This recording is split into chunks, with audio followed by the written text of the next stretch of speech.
Hey,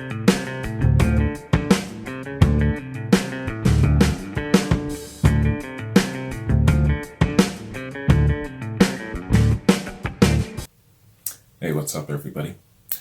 I'm going to do another classic rock reaction.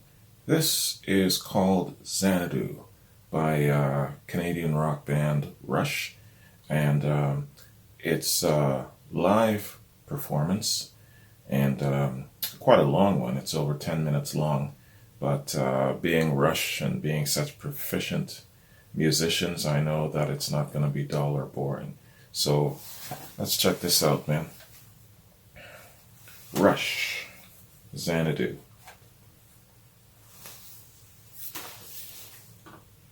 Let's get it.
All the instruments these guys are playing.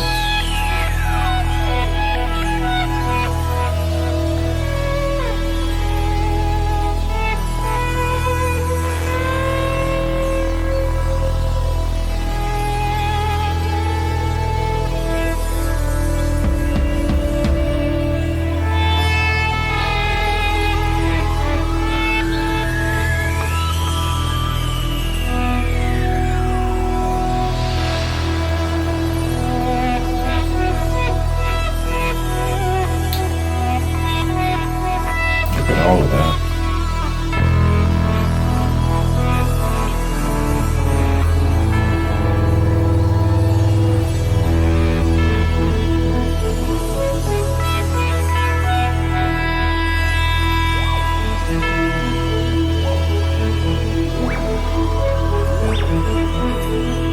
Holy.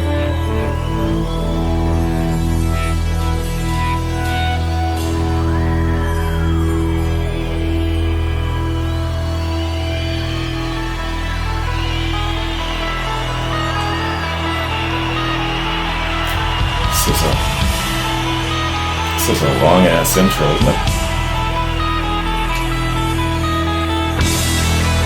Lets you know something epic's about to drop.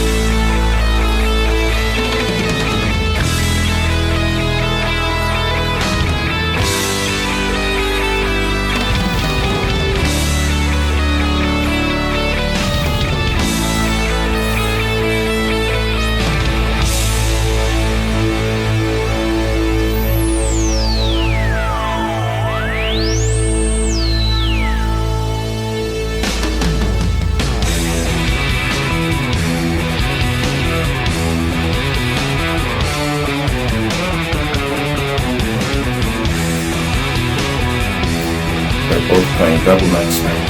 It's gotta be heavy.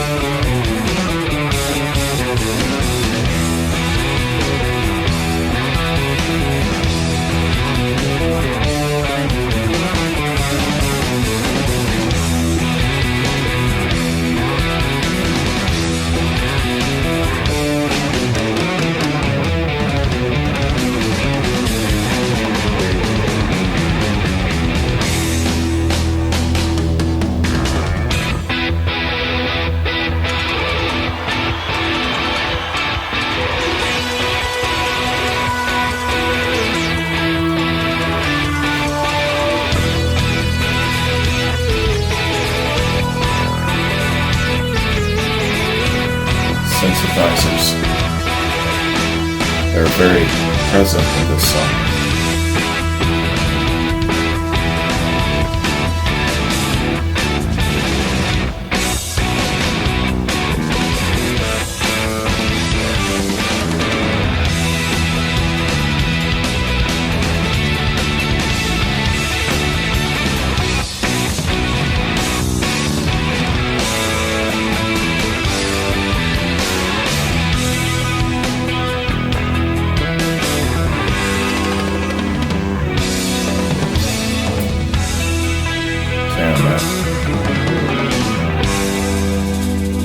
How awesome is Neil Peart? All of them.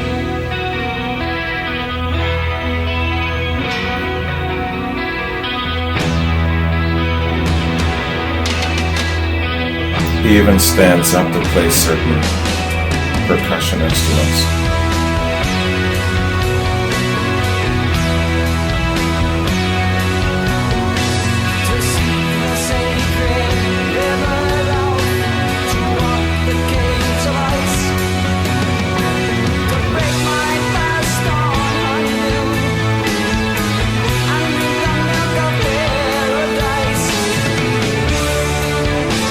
Break my fast on honeydew.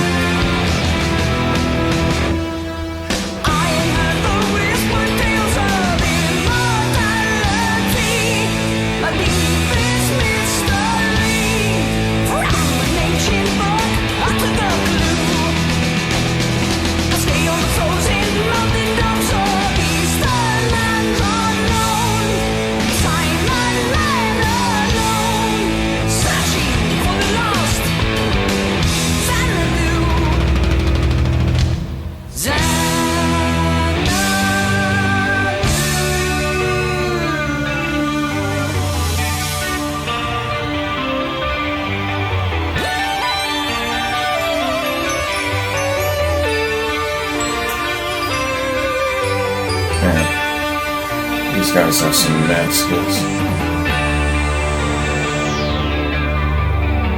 To stand within the pleasure dome, decreed by Kubla Khan. To taste anew the fruits of life, the last immortal man. To find a sacred river love, to walk the caves of ice.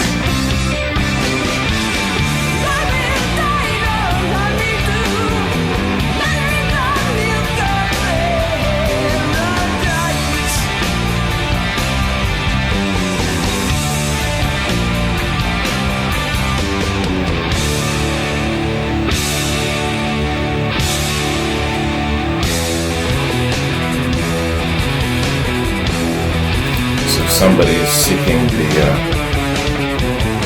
mystical land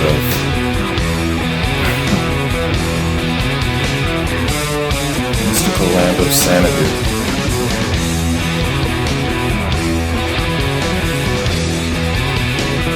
They want to be immortal.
So he's found it, but now he's all alone.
explosive.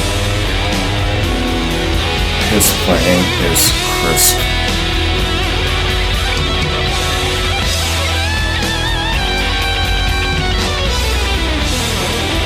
Excellent musician.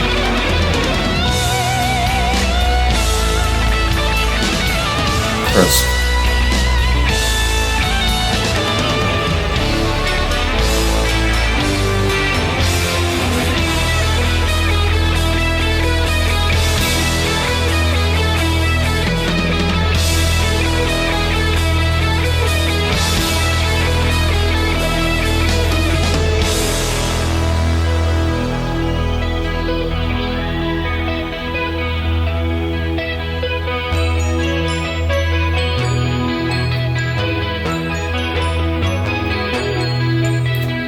And this song really kind of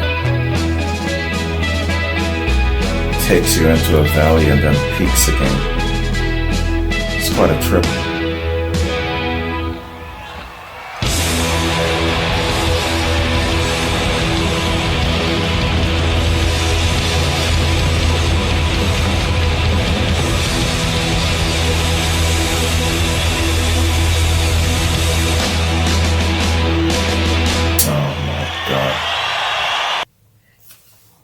That was incredible.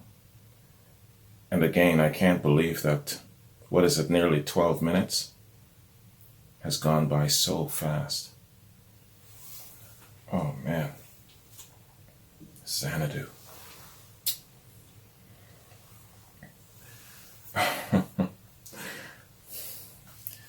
I enjoyed the hell out of that, yo. Holy cow. I got so much to say, man. 3 musicians. All of that incredible sounds, variety, multifarious list of sounds coming from just 3 gents. That is amazing, man. Synthesizers, double neck guitars, vocals. Neil Peart had I don't know how many percussion instruments that he was playing, standing up, sitting down, twirling around. They had the foot pedal thing going on. Geddy Lee had the double neck, plus he was playing synthesizers, vocals. They were animated, moving around. They were even having fun and bumping each other. To do all of that, especially stretching out a long ass song like that, plus to focus enough to deliver vocals so that you are telling a story. This song is like I love songs that tell a story. Hey man, I really had to listen real close to get the gist of it. But it's one of those really cool songs. Led Zeppelin makes a lot of these songs, I've discovered. I call them far and away songs, kind of like those fantasy songs. This is a fantasy far and away song. And he's telling a story. Man, he's telling a story about someone who is seeking Xanadu, which is an ancient place. I don't know if he's seeking wisdom, but I know he mentioned immortality. So this person is probably seeking powers, probably just to be immortal. That's what I got from the song. But then he mentioned being imprisoned and all that, and 1,000 years went by. So this person is now probably all alone. Yeah, he's immortal now, but he's all alone. And that's sad because, now he's going to live forever by himself. That is a badass day. But man, these guys are so masterful. To be able to do all of that, you have to be a master of your craft. Master of your craft. Alex Lifeson's playing in this is fantastic. Crisp. I'm gonna dub him Crisp. His musicianship, his playing, his mastery of his guitar is crisp. That's what I'm going to dub Alex Lifeson's guitar playing from now on, man. I really enjoyed the hell out of everything. These guys impress me every single time. Every single time I see them live, it's completely different. Their live performance is just as good as their studio sound. But now you're seeing them. Now you're seeing them master their respective instruments, and you're seeing them move around. They're even rubbing and bumping each other, smiling and laughing. Man, I tell you, that is proficiency in musicianship. It's a mastery to a level where, very few are unmatched. And it's such an effortless thing for them. It's as if, well, they probably do it every single day, but it's just like a walk in the park. It's so natural, so easy. Just existing on that level of musicianship. I'm impressed. Like beyond. I'm going to shut up because I can keep talking. All right, man. Let's get into a little structure here, man. Instead of me just going off like I do. Yeah, so what I'll do here, man, is I'm just bringing up my link to Wikipedia and some song fact information on Rush. I'll just introduce the band real quick, and then I'll go into formation of this song. Okay, man. So, Rush. Rush was a Canadian rock group comprising of Geddy Lee, Alex Lifeson, and Neil Peart. Formed in 1968, the band went through several configurations until arriving at its longest and most popular lineup when Peart replaced original drummer John Rutsey in July 1974. They had neglected to come up with a name for their group until John Rutsey's older brother yelled, "You're always on the go. Why don't you call the band Rush?" Rush is known for its musicianship, complex compositions, and eclectic lyrical motives, drawing heavily on science fiction, fantasy, and philosophy. The band's musical style has changed several times over the years, from a blues-inspired hard rock beginning, later moving into progressive rock.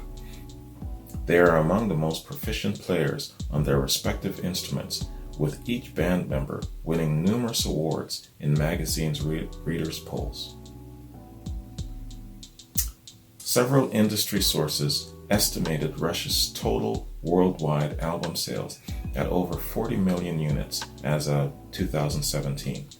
The group has been awarded 24 gold, 14 platinum, and 3 multi-platinum albums. Okay. So, Xanadu. Formation of the song. Xanadu is a song by Canadian rock band Rush from their 1977 album, A Farewell to Kings.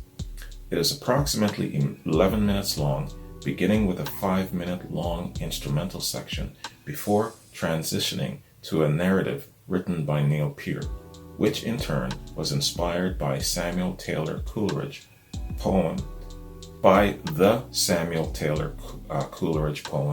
Kubla Khan. In Peart's lyrics, the narrator describes searching for a place called Xanadu that will grant him immortality. After succeeding in this quest, 1,000 years pass, and the narrator is left waiting for the world to end, describing himself as a mad, immortal man. Although the song does not explicitly state where Xanadu is, references to Kubla Khan imply that it is a mystical place based on Chengdu, the historical summer capital of the Mongol Empire. Man, this is some deep stuff. Xanadu is the first Rush song in which synthesizers are an integral part. Unlike the previous albums 2012 and Caress of Steel, Xanadu used both guitar and synthesizer effects. The song also marks Rush's clear foray into program music.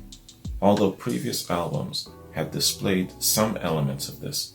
Subsequent albums during the late 1970s and early 1980s would see the group explore program music more systematically. Xanadu requires each band member to utilize an array of instruments to affect their performance. Alex Lifeson used a double-neck Gibson electric guitar, one 12-string, the other 6-string, as well as synthesizer pedals. Geddy Lee made use of a double-necked Rickenbacker guitar, bass, and 12-string guitar, as well as extensive synthesizer arrangements through both pedals and keyboards. In addition to singing, and Peart took on various percussion instruments, temple blocks, tubular bells, bell trees, glockenspiels, and wind chimes, in addition to his regular drum kit. Man, I tell you. Reviews. Rolling Stone magazine readers polled on the top 10 Rush songs of all time voted Xanadu as number 6. Okay, that is Wikipedia song fact information on the band and this incredible song. Man, I tell you.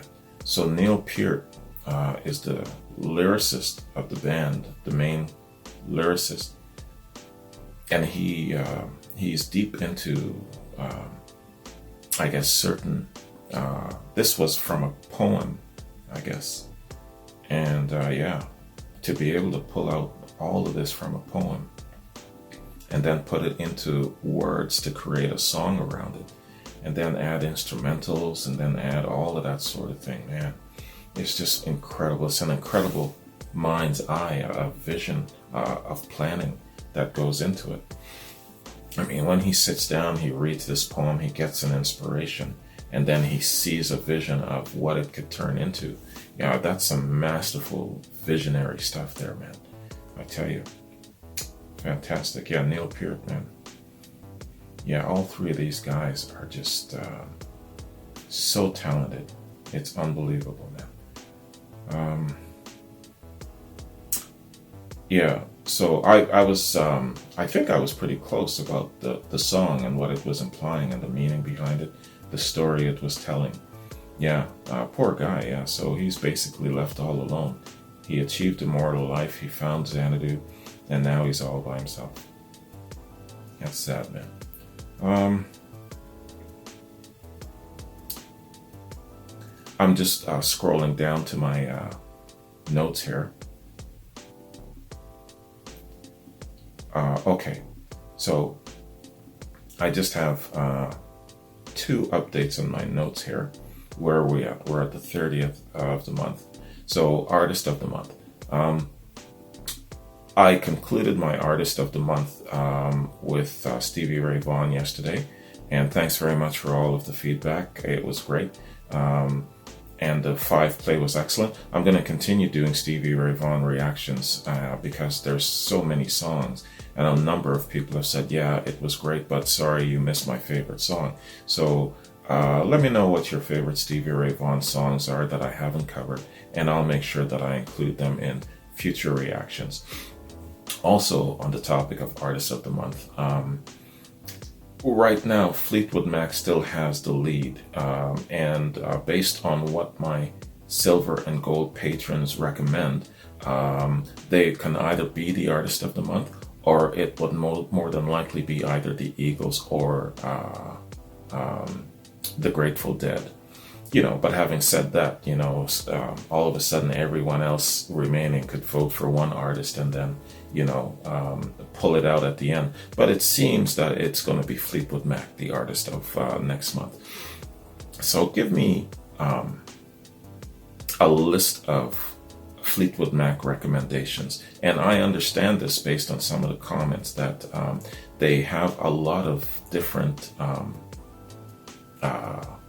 lineups, and so I want to start in somewhat of a chronological order if I can. We got a lot of month, right? So maybe if you kind of give me a chronological order of favorites from their very beginning all the way to their, I guess, more seasoned, more popular years. That would really, really be cool. So I can follow some sort of a chronology.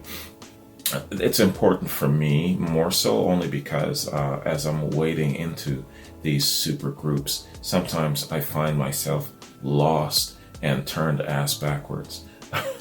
I'll give you an example of what I'm talking about. When I was looking at getting into Pink Floyd, for example, I was lost as hell, man. I didn't know what to do. And so a buddy of mine gave me some really bad advice. He goes, yo, start here and then work your way back. And then after that reaction, I got so much feedback saying, man, what the hell are you doing starting here? You got to start here and then work your way forward. And so I said, oh, okay, well, thanks for the corrections, man. But yeah, boy, did I ever get my hide slapped. So I really want to do it right. So if you guys could help me out with chronology, especially with these super groups with a big catalog, that helps me where it comes to getting an idea of what to start with and where to start. That's important for me because sometimes I find myself overwhelmed and lost with all of the requests coming at me. But if I have a chronological base to work by, then I don't feel overwhelmed and I don't feel lost, right? That's great. So thank you for that. So staying on the Artist of the Month topic, I'm just going to once more poke my silver and gold patrons to please let me know what your recommendations are. You have until tomorrow. And then from there, I will let everyone know what who the Artist of the Month is for sure. So yeah, that's it for Artist of the Month. And as well, for the new year, Jeff Buckley is going to be ushering in the new year with us, and it's going to be a quad reaction. So definitely a big reaction, and from what I gather from him, his songs and especially his live performances are stretched out. So I'm looking at probably doing probably a two-parter. So New Year's Day, look for Jeff Buckley quad in more than likely 2 parts. Sometimes I do even in a 3-part, but more than likely I'm going to try and keep it down to 2 parts. That means I got to do less talking, not talking as much as I'm doing now. All right, man. So that's my update for Artist of the Month and what's coming. And that's my reaction to this fantastic Rush song, Xanadu. I enjoyed the hell out of it, man, from beginning to end. That nice long-ass intro, and then getting into the rhythm of how they play, their showmanship, all of the wonderful instruments that they have a mastery over, and then the song itself, that fantastic story, just taking me on a trip. It basically contains everything that I like, you know. So, and like I said, their sound live is just as good as their studio sound, you know. And I challenge you guys. Here's a challenge. I challenge you guys to find me an artist that sounds just as good live versus their studio renditions, because Rush is the first and the only one right now in my limited knowledge of rock that comes to mind. So I challenge you to find me someone else who sounds just as good live as they do in their studio, right? Because this is where Rush is superior to Led Zeppelin in my mind. They sound just as good live as their studio renditions, and they are superior to Led Zeppelin where it comes to the sound of a live performance. Yes, that's right. I said it. They sound better live than Led Zeppelin does. I feel the hate coming. Anyways, thank you guys very much, man, for joining me. I appreciate it. I appreciate all of your recommendations, because it's helping to kind of steer me in the right direction. So thank you very much for all of your comments. And look for my Jeff Buckley quad reaction ushering in the new year. And other than that, have yourselves a very happy holiday season, a safe holiday season, and I'll catch you in my next reaction. Peace.